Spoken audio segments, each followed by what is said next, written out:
ബാലഗോപാൽ കഴിഞ്ഞ ദിവസം ബാലഗോപാല് പിണറായി വിജയനെ വിളിക്കുന്ന ചീത്ത ഉണ്ടല്ലോ. ഇയാളിപ്പം വിചാരിക്കുന്നുണ്ടോ അപ്പം പിണറായി വിജയന്റെ മുഖമൊക്കെ കാണ്ടിരുന്നിട്ടോ.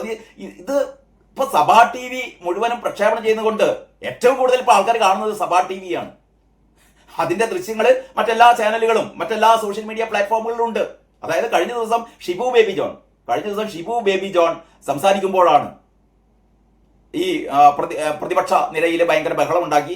കെ എൻ ബാലഗോപാൽ എഴുന്നേറ്റ് നിന്ന് ഒച്ചപ്പാടും ബഹളമൊക്കെ ഉണ്ടാക്കി. ഇപ്പോൾ അവിടുത്തെ ഒരു നേതാവ് കെ എൻ ബാലഗോപാലാണ്. പിണറായി ഇരിക്കുകയാണ്, പിണറായി എണീറ്റ് നിൽക്കാന്ന് വയ്യ. എന്നിട്ട് ബാലഗോപാൽ പിണറായിന്റെ മുഖത്തേക്ക് ചോദിക്കുകയാണ്, നിങ്ങളെന്താ അവിടെ കുത്തിരിക്കുന്നത്, നിങ്ങൾക്ക് എണീറ്റ് പറയണ്ടേ, നിങ്ങളല്ലേ നേതാവ്, നിങ്ങളല്ലേ പ്രതിപക്ഷ നേതാവ്, ഇങ്ങനെ ഇവിടെ ഇരിക്കുകയാണ്, എണീറ്റ് പറയൂ എന്നോട്. ഇയാള് ബാലഗോപാല് പിണറായിന് ചീത്ത പറയാണ്. പിണറായി വയ്യാണ്ട് കൂനിക്കൂടി ഇരിക്കുകയാണ്. അപ്പോഴാണ് അവിടെ കുറച്ച് യാഥാർത്ഥ്യങ്ങളൊക്കെ ഷിബു ബേബി ജോൺ പറഞ്ഞത്.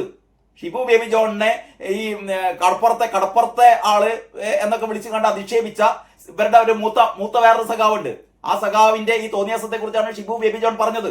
എന്ന് പറഞ്ഞാൽ മന്ത്രിമാരെ അധിക്ഷേപിക്കുകയാണ്, കടലിന്റെ കടലോര നിവാസികളെ മുഴുവൻ അധിക്ഷേപിക്കുകയാണ്. കടപ്പുറത്തുള്ള ആൾക്കാരെന്തോ വിവരമില്ലാത്ത ആൾക്കാരാണ്, സംസ്കാരമില്ലാത്ത ആൾക്കാരാണ് എന്നുള്ള രീതിയിലാണ് ആ സംഭാഷണം. ഇതിനെക്കുറിച്ച് സൂചിപ്പിച്ചതാണ്. അപ്പോഴാണ് കെ എൻ ബാലഗോപാലിന് അങ്ങോട്ട് കുരുവട്ടിയത്.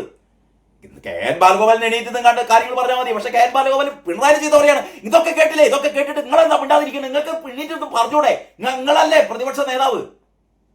ഒന്ന് ആലോചിച്ച് നോക്കിയാട്ടെ. പിണറായി അവസാനം താങ്ങി പിടിച്ച് കണ്ട് എണീറ്റ് പറഞ്ഞ് ഇതൊന്നും ശരിയല്ല, നിങ്ങള് ചെയ്യുന്നതൊന്നും ശരിയല്ല, ഞങ്ങൾ ഇത് ഇറങ്ങിപ്പോകാന്ന് പറയേണ്ട പോക്ക്. എന്തൊക്കെ അപഹാസ്യമായ സീനുകളാണ് കാണുന്നത്. ഇത് മുഴുവൻ നാട്ടിലെ ജനങ്ങൾ കാണില്ലേ. ഇതാ പറയുന്നത് അടുത്ത തെരഞ്ഞെടുപ്പിൽ ഇറ്റിങ്ങൾക്ക് ഇപ്പൊ 26 സീറ്റ് കിട്ടിയിരുന്നു CPM-ന്. 26 സീറ്റ്. വട്ടപൂജ്യം. ഞാൻ ഓരോ പ്രാവശ്യം ഇങ്ങനെ പറയുന്നത് ഞാൻ വസ്തുതകളുടെ അടിസ്ഥാനത്തിലാണ് പറയുന്നത്. വെറുതെ CPM-നോടുള്ള വിരോധം കൊണ്ട് പറയല്ല. നിങ്ങളൊന്ന് ആലോചിച്ച് നോക്കി, ഞാൻ പറയുന്നത് എന്ത് തെറ്റാണത് നിങ്ങൾ പറ. അങ്ങനെയാണെങ്കിൽ ഇതൊക്കെ നമ്മൾ ജനങ്ങൾ കാണുകയല്ലേ. ക്രിമിനലുകളെ DYFIയുടെ നേതൃസ്ഥാനങ്ങളിലേക്ക് ജയിലിൽ കിടക്കുന്ന ക്രിമിനലുകൾ, അതല്ലെങ്കിൽ ഇവിടെ ആൾക്കാരില്ലാത്തിട്ടാണോ? ഒന്ന് നമുക്കറിയാം, DYFIക്ക് അത്യാവശ്യം ആൾക്കാരൊക്കെ എന്ന് പറഞ്ഞാൽ അടിമക്കമ്മികൾ ഇഷ്ടം പോലുള്ള നാടാണ്. അപ്പൊ ഇഷ്ടം പോലെ ഇവർക്ക് നേതാക്കന്മാരൊക്കെ ഉണ്ട്. പക്ഷെ ജയിലിൽ കിടക്കുന്ന ആൾക്കാർ തന്നെ വേണം, പോലീസിന് ബോംബറിന് ആൾ വേണം നയിക്കാൻ. എന്ന് പറഞ്ഞാൽ പാർട്ടിയെ ക്രിമിനലുകളാണ് ക്രിമിനലായി നമ്മള് സുധാകരൻ സഖാവ് വളരെ നേരത്തെ പറഞ്ഞതാണ്, പാർട്ടി മുഴുവൻ കൈയടക്കിയിരിക്കുന്ന ക്രിമിനലുകളാണ്, മാഫിയ സംഘങ്ങളാണ്. ശരിയല്ലേ? അപ്പൊ ഇതൊക്കെയാണ് പാർട്ടിയിൽ സംഭവിച്ചുകൊണ്ടിരിക്കുന്നത്. PB ഏതായാലും തെറ്റുതിരുത്തൽ രേഖയൊക്കെ ഉണ്ടാക്കുന്നുണ്ട്. PBക്ക് എന്ത് തെറ്റ് തിരുത്താൻ, ഇവരെന്ത് തെറ്റാ തിരുത്താൻ പോകുന്നത്? എന്ത് തെറ്റാ തിരുത്താൻ പോകുന്നത്? കുറെ കാലമായില്ലേ തെറ്റ് തിരുത്തൽ രേഖ എന്ന് പറഞ്ഞിട്ട് അല്ലേ? ഇപ്പൊ ആകെ രാജ്യത്ത് ആകെ എത്ര ആൾക്കാരുണ്ട് നിങ്ങൾക്ക്? പാർലമെന്റിൽ എത്ര ആൾക്കാരുണ്ട്?